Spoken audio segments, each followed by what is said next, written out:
Thanks for listening to the Best of Herd podcast. Be sure to catch us live every weekday from 12 to 3 Eastern, 9 to noon Pacific on Fox Sports Radio and FS1. Find your local station for the Herd at foxsportsradio.com or stream us live every day on the iHeartRadio app by searching Herd. This is the Best of the Herd with Colin Cowherd on Fox Sports Radio. This is the Herd. Wherever you may be and however you may be listening, live in Los Angeles.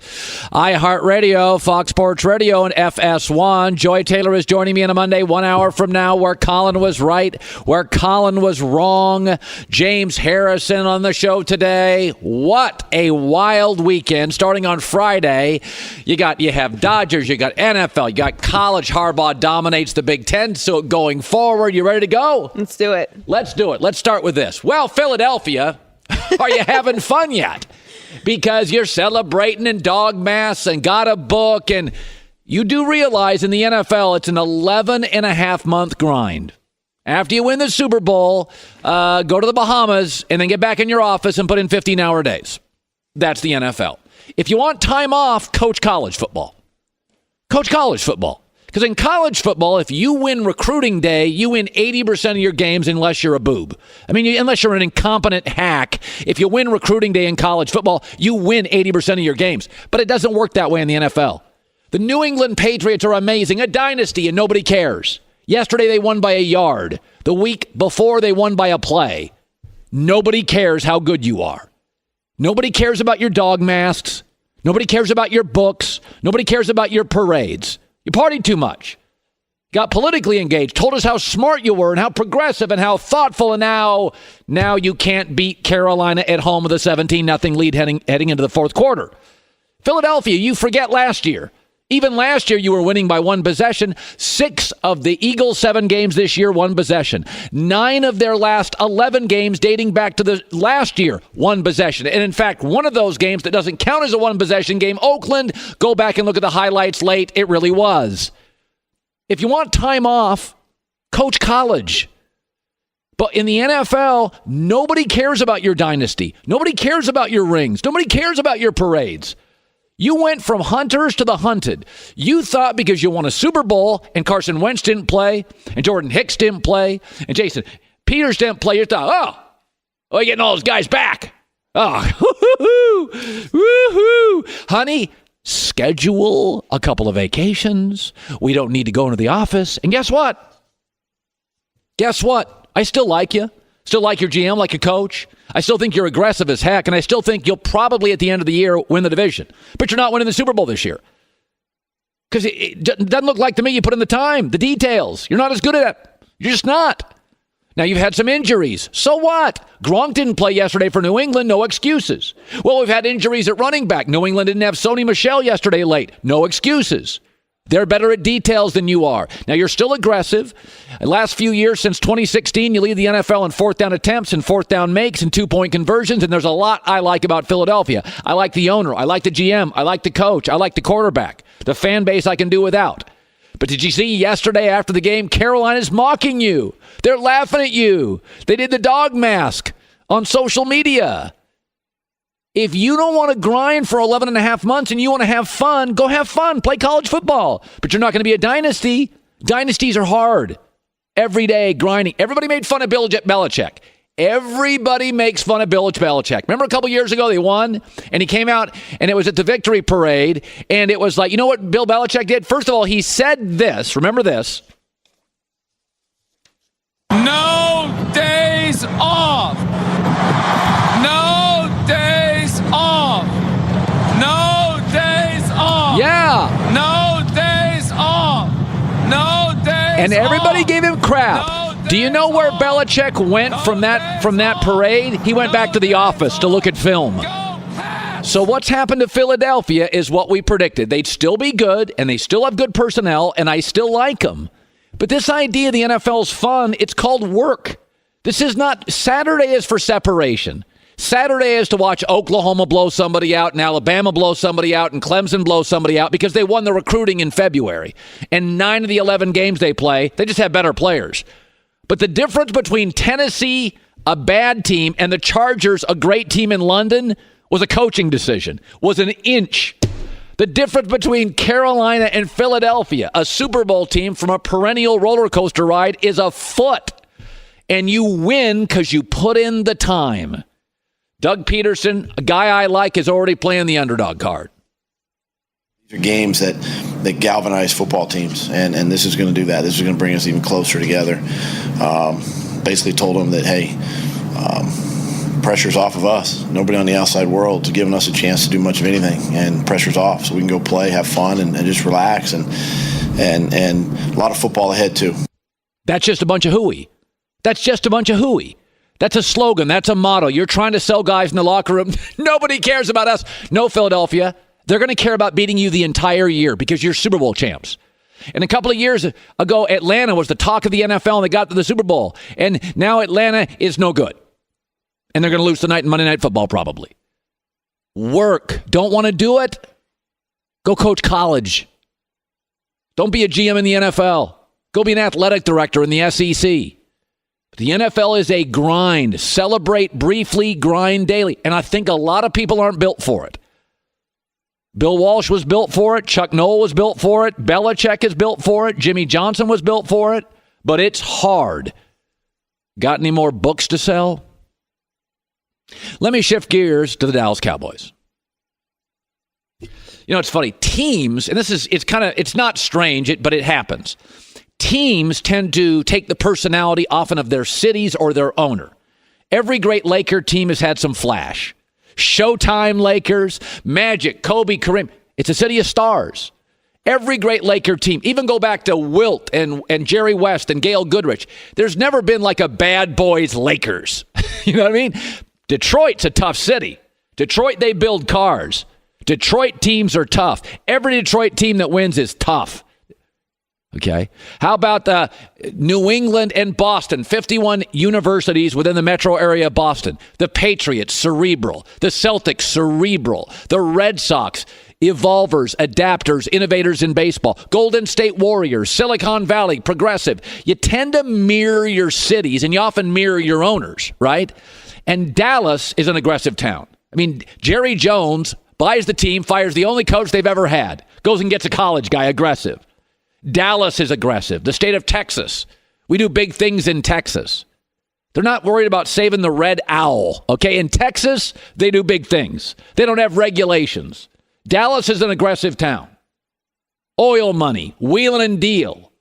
That's the city. And Jerry's the most aggressive owner in the NFL. But this football team, Jason Garrett, has got to be the most passive football team I've ever seen. Dallas actually has a city slogan that says big things happen here. I think they should change their slogan to we play for ties here. Dallas, what was that? You got the most aggressive owner in a hyper-aggressive city, and you have become a passive football team. I mean, whatever the opposite of gunslinger is, how about traffic cop?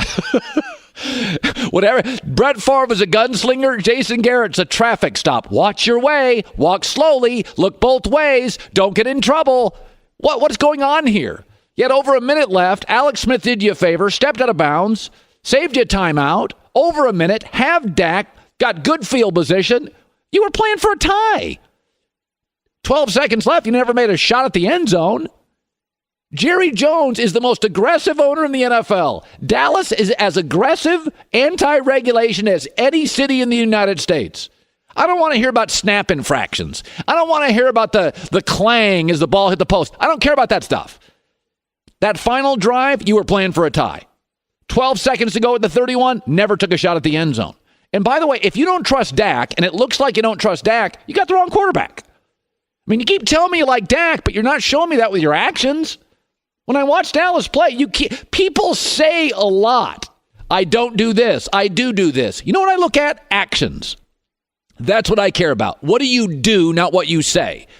Jason Garrett keeps telling me he loves Dak. Jerry Jones, I love Dak. I watch you play late. You don't love Dak. You don't trust Dak.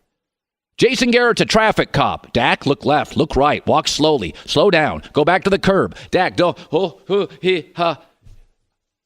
New England goes for it. Philadelphia, I got my issues, but Carson Wentz, they go for it. Carolina yesterday, we go for it. You can tell me how much you like Dak, but I'm watching your actions. The most aggressive owner in the most aggressive city in the NFL, that is the most passive finesse. I shouldn't say finesse because they do run the football well, but I mean, you're playing for ties here. And by the way, Tony Romo, whenever Tony Romo does Cowboy games, it's not a good look for Dak Prescott because Tony Romo knows the truth. This is the same playbook. So when Dallas pulls out a play, he knows where the play should go. From the pocket, ball tipped and incomplete. Well, this one, Dak's got to pull the trigger. Watch Beasley on the slant. Right there. That's a big play. And he's the number one option on that play. And he just hesitated and went back to Swaim. Yeah. Jason Garrett's not a go-for-it guy. Dak doesn't want to throw the ball down the field. You know, don't mess with Texas. Isn't that what they say? Don't mess with Texas. New motto.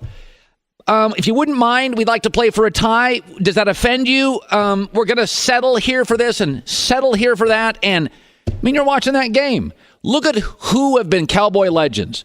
Aggressive Michael Irvin. Aggressive Tony Romo. Aggressive Roger Staubach. Aggressive Jimmy Johnson. Aggressive Barry Switzer. Aggressive Jerry Jones. Aggressive Bill Parcells. I mean, this is a passive, look both ways, no risk, drop it off underneath offense. And you're not beating the Rams, and you're not going to beat the Eagles, and you're not going to beat the Vikings, and you're not going to beat the Saints, and this weekend you're not going to beat Carolina that way.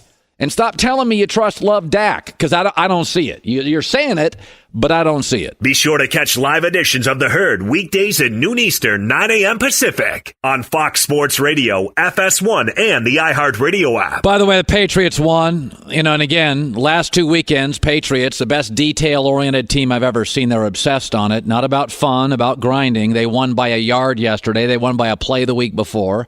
And this is the way it works every year for New England. They win their playoff games by this much. Every Super Bowl the Patriots have been in, all 8 have been won or lost by a field goal. That's just the way all of them work. That's why they're obsessed with details. By the way, everybody's fallen in love. And I watched them yesterday, and Gronk got hurt, and he doesn't play, and Sony Michel doesn't play much, and it's in Chicago, and once again they dropped 38 points, 4 straight games, 38-38, 43-38. They're first in the NFL in the last 4 games in wins, in points, in point differential, and first downs, and they're doing it. Gronk wasn't there. Philadelphia, I don't want to hear excuses. Sony Michel got hurt. I don't want to hear about Philadelphia's excuses for running backs. They're rebuilding their offensive line. They've got a new left tackle. They don't have Deion Lewis. They don't have Malcolm Butler. They don't have Danny Amendola. They don't have Nate Solder. And here they go again in October, and they look like the best team in the National Football League. And I know we're celebrating the Rams, and I know we're celebrating the Chiefs, and I understand that they're flashy and fun. Abs and bikinis at the beach and the frisbees going around with Patrick Mahomes and Jared Goff and the sand and the boogie boards. But John Goulet, you hear the music too, don't you? You know there's something out there in the water. And you're up there on your paddleboard, Chiefs. You're out there on your surfboard, Rams. Beach volleyball, good times. You know who's under that water. It's Tom Brady, and that fin's got a 12 on it. Yeah. I mean, here we go again. We're falling in love with all these teams on the surface and their points and their Bomberooskies. And I'm watching New England yesterday. I watched them against Houston. I watched them against Kansas City. And this is just what they do. By the way, they got another loss in them. I'm going to predict now 12-4 or 13-3. They're going to get a bye. Unlike the Chiefs, who have a real team in their division, the Chargers are a real football team. Get ready to play in Foxborough in January, which, by the way, Foxborough in the playoffs, Tom Brady is 19-3. And the only team that's given him struggles, the Baltimore Ravens, not the Kansas City Chiefs. So you can blow me away with all this beach volleyball and the abs and the bikinis and the Bud Light and the beers. But underneath the water, you see that fin out there. That's got 12 on it. And you know what they do. You're kicking your feet up there, celebrating, spiking the football, and that shark under the water, it sees you and it's circling. beware. You're going to need a bigger boat. Be sure to catch live editions of The Herd weekdays at noon Eastern, 9 a.m. Pacific. The Laker fight, you heard about the fines. I don't have any interest in arguing whose fault it was, but if you were wondering what kind of Laker team this was going to be, well, this is it. You don't bring Rondo, Michael Beasley, JaVale McGee, and Lance Stevenson, scrappy players, to a team, and then say, it's got a big scrap on Saturday night.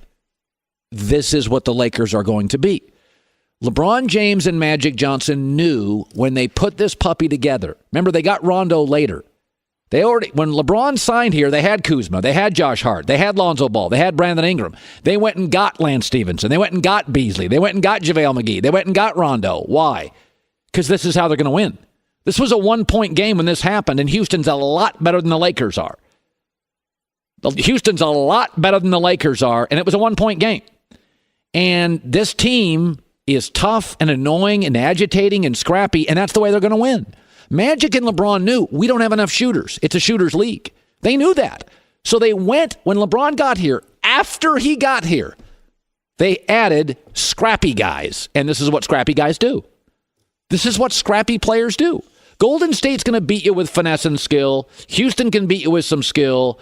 This is basically for them to win this year. Now, it's off-brand because Laker teams are usually skill and fun and smiles. And this team is the bad boys with palm trees.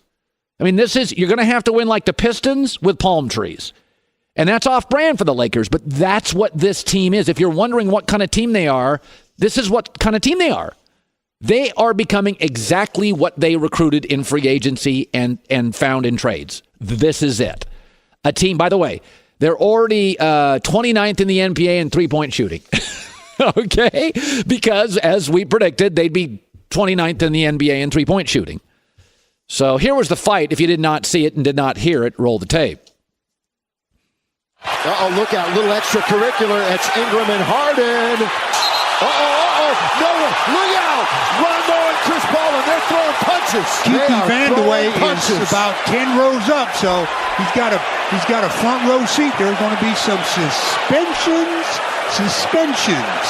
You have seen scuffles and fights in the NBA, but this has taken it to another level. Yeah, this is the kind of what they're going to be. Now, again, Laker fans, all you celebrities, never forget, there's a hockey team that plays at Staples. Some nights the Lakers are going to look like the hockey team. You may get some blood on your nice outfits on the front row at Laker games, but they're going to be a physical team. You don't get Rondo and Lance Stevenson and Michael Beasley without knowing this is what you're going to be. And those young players are all kind of growing and emerging players, but this locker room right now is controlled by Rondo, and it's controlled by LeBron James. And by the way, if you watch the minutes being played, Lance Stevenson's playing a lot. And that tells you Luke Walton is creating a culture. And that culture is, I want Lance out there, I want LeBron out there, I want Rondo out there. And by the way, you know who else is playing a lot? Josh Hart, the toughest young guy they got. They know this is what they're going to be. They're not going to shoot. They're not going to be Vanette. Now, I don't think this Laker team will look like this in 3 years, but this is a version of the LA Kings. This is what they're going to do this year. Want more Herd? The Herd streams 24 hours a day, 7 days a week within the iHeartRadio app. Search Herd to listen live or on demand whenever you like. I always told you, Baker Mayfield's good enough to play in the NFL. I think he's closer to Case Keenum than Russell Wilson. I would not have picked him number one. I think for a cold weather city like Cleveland, a 5'11 and a half guy who's not that athletic, who's got a little nonsense in his personality, for my opinion, I wouldn't have picked him number one. I would have picked Sam Darnold. Baker Mayfield, I disagree with everybody. I don't think he's playing well. Cleveland's defense gave him the ball 4 times yesterday. They forced 4 turnovers. Okay, if you're giving your quarterback 4 turnovers and you still can't move the ball for 3 quarters against the worst defense in the NFL, I don't think you're playing well. I know Twitter's telling me Baker Mayfield's lighting it up. It's not what I see. He's 30th in the NFL in completion percentage. He's 29th in passer rating. But Sam Darnold played half the college games, did not stay in college for 5, stayed in college for 3. Sam Darnold's got nothing around him. And I mean nothing around him. This team has enough running backs that they traded one this week. Jarvis Landry, better O-line. 2 years older, double the college starts. And by the way, this is the easy part of the Cleveland schedule. Now they go to the Steelers off a bye week. They've also got games at Carolina, at Cincy, at Baltimore, playing Denver, playing Kansas City. This was the easy part. So, and it's going to get colder, and the defenses are going to get nastier, and you keep telling me on Twitter how great he's playing. There's something called a QBR, a quarterback rating. For years and years, you had the passer rating. And people, and I don't pay too much attention to passer rating. It's something, it's not everything, but it's something. And then they created, a bunch of NFL people created QBR, and they count your defense. Like if your defense is great and giving you advantages and you can't score, that's negative on QBR. And they also count, they don't count yards after catch. So if you throw a nice little slant and the guy runs 80, they don't give you all the yards on that. And the QBR, Baker's was 19.9 yesterday, 50 is considered average. Baker Mayfield didn't play well yesterday. Baker Mayfield has a real running game. That defense is absolutely atrocious. Tampa Bay's defense is awful. Everybody in the league has lit that defense up. Everybody.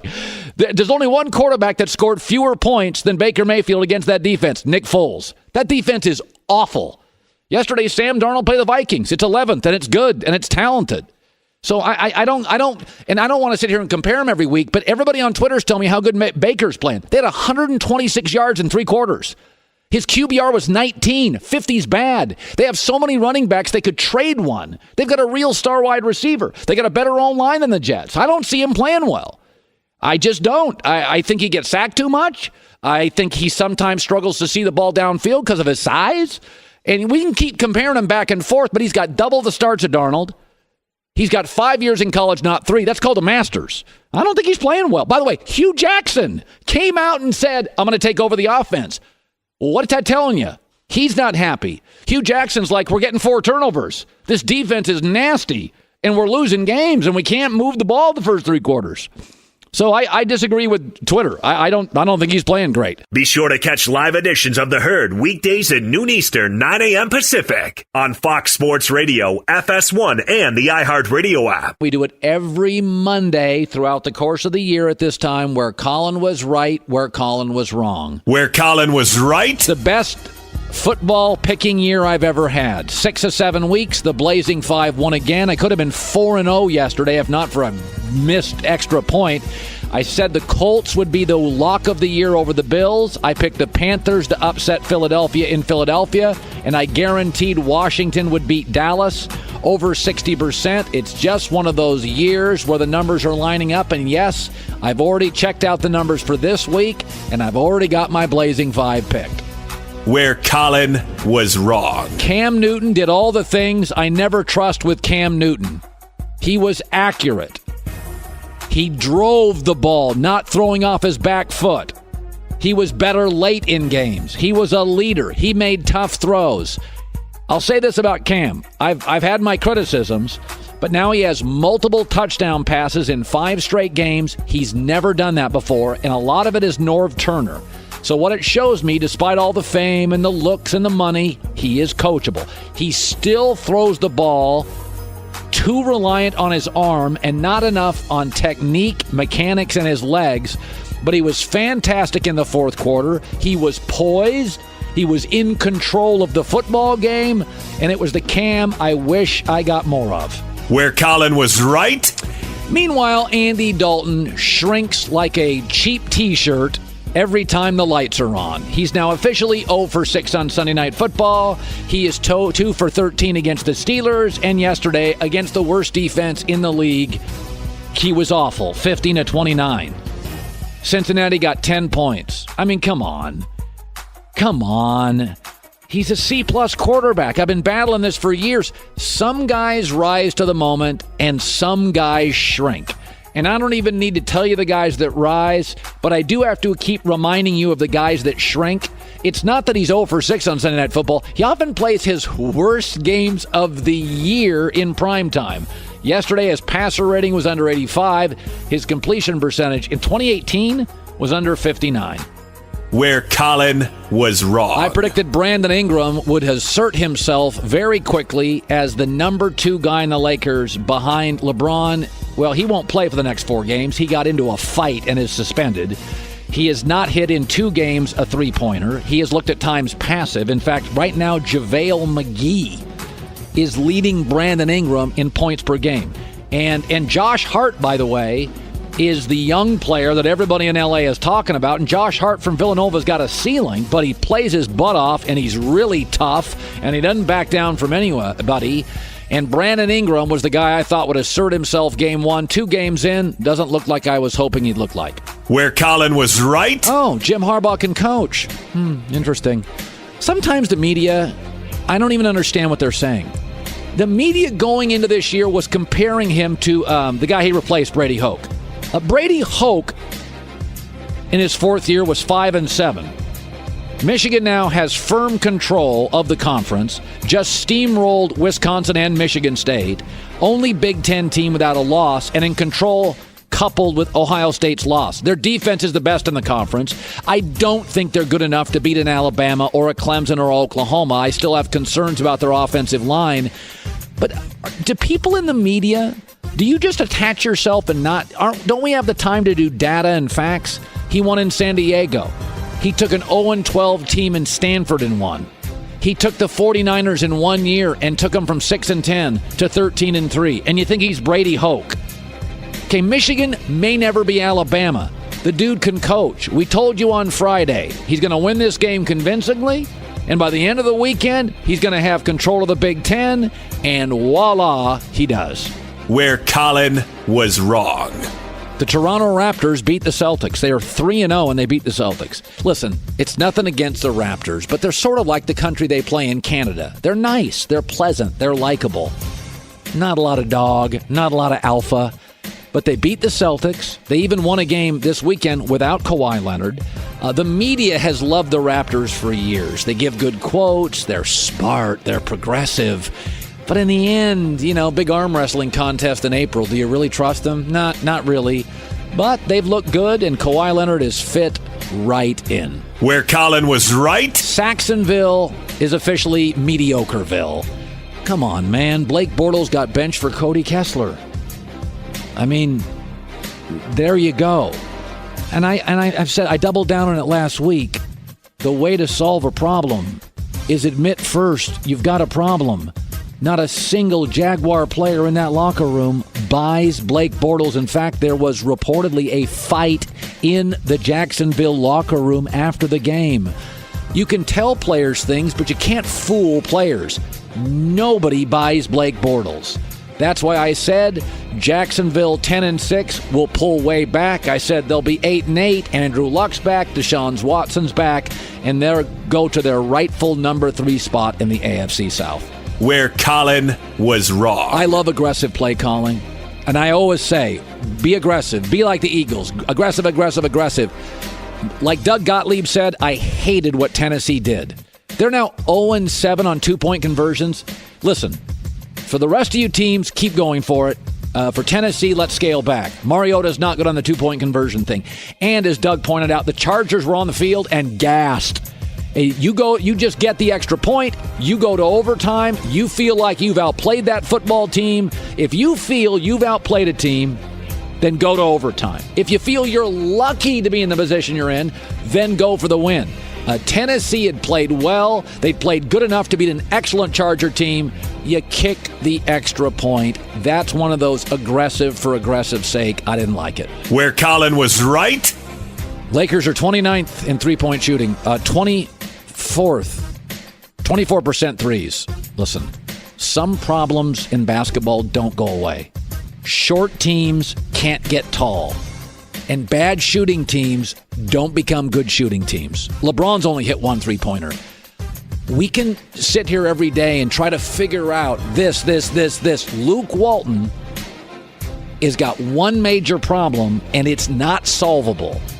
As we said before the year, they're going to be bottom 5, bottom 8 teams all year long in threes. And right now, they're shooting 24%. And by the way, that's against the Rockets, who are not a great defensive team. And Portland's backcourt, Damian Lillard and CJ McCollum, they don't play defense. These are not elite defensive teams they've played, even in their own building. They can't hit them. Be sure to catch live editions of The Herd weekdays at noon Eastern, 9 a.m. Pacific. 15 NFL seasons, 2 rings, Patriots, Steelers, and the Bengals. All-time leader for the Pittsburgh Steelers in sacks, Defensive Player of the Year back in 2008. James Harrison joining us in The Herd on a Monday today. All fired up. Great to see you, my man. Good to be back. So let me start with one thing. I know, I've never bought into Baker as a number 1 pick. I think he's Case Keenum. And Case Keenum, if you give him the right people, can win games. But yesterday, against a lousy defense, the Browns gave Baker 4 turnovers. He's got some real pieces there. They have enough running backs in Cleveland. They traded one on the weekend. I don't see Baker as a number 1 pick. Unlike Twitter, I don't think he's playing great. What do you see? I didn't see him as a number 1 pick either. I think they, reached a little bit. I feel that he is the best quarterback on that team right now, and he's a rookie. He's doing rookie things right now. So I think that's just part of the growing, pains that you're going to have with a rookie. I think they won a couple games with him, and all of a sudden, they were, thinking he was the next coming, and that's just not the case. Hugh Jackson called out essentially Todd Haley. I said when Baker got drafted, the reason I would have taken Sam Darnold in a northern division against the Steelers, Browns, Bengals, he's a bigger, stronger kid. He's a 6'3", and he's all a 6'3". Big hair, big hand, big everything big. And also, he can deal with the dysfunction in Cleveland. He's a very kind of Phil Simms, low-key, can have a coach bark at him. I think Cleveland already looks dysfunctional. I think Haley and Hugh Jackson are already banging on. Well, you got 2 real big personalities there. And, Do you know them right both? now, yeah. Yeah, and right now, things aren't going exactly the way they want it to go, and they're feeling like the offense isn't doing exactly what they should have did, especially after the output they just put up in Tampa there. So, he's the head coach. He's feeling like this is my job. I have done this before, and that's what I do, and this is what I'm going to do if I need to do it, and. I mean, like you said, he's the head coach. I don't know if that's the right thing to do because now you're questioning your own judgment that you made in hiring, Haley. I think the record before that was he won, 1 or 2 games before that as the coordinator. So, I mean, he's already doubled your output in just the last, 6-7 games. So I would think you wouldn't go out there and call him out like that and be something behind closed doors like he said before. But, that's something that he did. When you watch the Rams, they're obviously flashy. The division right now is not great. Arizona's rebuilding. San Francisco lost Garoppolo. They're rebuilding. How good are the Seahawks? Do you buy the Rams? Yeah, I buy the Rams because they are putting out. And when it comes down to it, the defense is playing well. I don't buy into the Kansas City thing. The offense is playing great, no question about it, but they're dead last in defense. At some point in time, your defense is going to have to put up or shut up, and they haven't put up yet this year. It's funny, James. We forget a majority of games are played like November 10th on in this league. Right. And every year we fall for September, October. You've been in this league forever. Explain to the audience the difference between Thanksgiving football on and pre-Thanksgiving. Well, it's a feeling. You feel great at the beginning of the year, to be honest with you. It's when you get into them games after Thanksgiving, you got, 8-9 games on you now, and it's the wear and tear of the season. What guys are going to actually take care of their bodies so that they're able to perform at the same level they did in September? What guys are still working out just as hard so they have that same strength that when it comes down to, November, December ball, they can still perform. And a lot of guys, even, when I played, we'd play Cleveland, beginning of the year, and then you'd play them at the end, and you would feel the difference of strength in the guys that you were playing against. They were a lot weaker than they were at the beginning of the year. Yeah, the Rams come at you from a lot of different angles. It's funny, for all the flash, they're kind of a power running team. Yes. It's a lot of Aaron Donald and Ndamukong Suh in the middle of the defense, right. And it's a lot of Todd Gurley. I mean, those 2 guys right there, you need 4 guys to block them in any, pass play that you're trying to do. When you leave them one-on-one, you're taking a chance. Yeah. When you look at, you played briefly for the Patriots, but their culture. Mm-hmm. So yesterday they won by a yard. The week before they won by a play. What is the difference with them? Because whenever it gets close, October on, I just feel like they win these games. They play in all phases, and that was indicative of like what you just saw yesterday. They special teams came in and basically blew things up. It was 2 touchdowns. The offense, defense, special teams, they play well together. They everything they do is the Patriot way, and they make sure they take care of every phase of the game, and that was, an example of that. By the way, Josh Gordon does appear, James, that there's an impact there. Definitely. I mean, you got somebody that's a real deep threat, for Tom to throw to. Yeah. I said people can tell me things. I'm mostly into show me things. Mm-hmm. A lot of people talk. I work out hard. You actually did work out hard. The Cowboys keep telling me they love Dak. Jerry Jones tells me he loves him. Jason Garrett tells me he loves him. But I keep watching them in these 2-minute drills, and they're playing for field goals. I mean, when I watch Dallas, they're not telling me they trust Dak. Isn't that are you seeing that? I see them playing, like you said, conservative. At the end of the day, it's your starting quarterback, and it's what Jerry Jones believes to be his franchise quarterback. That's his feeling. So you're not going to go against that and say something opposite. But like you said, you're showing me that you don't believe that in the play calls that you're giving him, what you're allowing him to do. Do you like Dak? I like Dak as a person, but I think he's an average quarterback. Why? He's not the guy that's going to go out there and, give you 350 yards if that's what he has to do to get the win. I don't feel like he's that quarterback. It's funny. Tim Tebow had a 6-game winning streak in this league. You have to be able to win. I had a coach tell me this once. He goes, this is why he didn't buy into Tebow. He said, you can win 6 straight games with field goals and great defense. You may have that. But over the course of 15 years, there are going to be years that 6 defensive players get hurt and your special teams stink. If you can't win shootouts in this league, then you're not a franchise quarterback. Dak's he's not a shootout quarterback. Oh, no. He has to play a specific way, right? And the game has to be close. It has to be close, yeah. You can't put him back there and gun and expect him to sling it 40, 50 times and come away with a win. And that's why I think sometimes fans get fooled. Like Tebow goes on a winning streak, or, Alex Smith goes on a winning streak. If the world's right and it's aligned on its axis and your defense is playing their butts off, yes, Alex Smith can reel off 9 out of 10 wins. But Dak plays one way, and if it doesn't go that way, it's not a win. Okay, so Philadelphia is obviously a good team. I still think they'll win their division. They got a good GM, a good coach, a good quarterback. By the way, Michael Bennett was great yesterday. They got plenty of good players. Yes. But it is different hunting to being hunted. Right. And they don't, James, quite look like last year. Well, they're not the same as last year. Like you said, it's a difference between being the underdog. You got something that you're trying to get, you're getting off your check. You're trying to prove someone wrong. Now you're the measuring stick. You're the team that everybody is going to measure themselves against, because the team that went 0-16, if they're playing you right now, they want to beat you, because he can say to his team, you guys went out there and beat the defending Super Bowl champions. You yourself could beat Super Bowl champions. You have it in you. You just showed me that when you beat this team. So right now, what they're getting is everybody's best shot. And they don't understand that the work that it took to get there. Like, they started in probably January, February, before they won the Super Bowl, getting ready for the year that they did win the Super Bowl. After this year was over with, they probably didn't get started till OTAs. Guys are celebrating. You got, so many engagements that everybody wants to see the Super Bowl champion at. You're here, you're there. And even after that's done, something slipped in there around July, 4th for some type of celebration to, have one of the Super Bowl champions there. So you guys didn't. Oh, yes, definitely. We had the same thing in 2005 and 2008.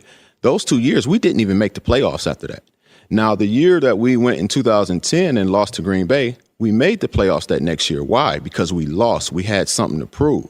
But when you go and you win that, you celebrate. And, a lot of guys celebrated too long. Yeah.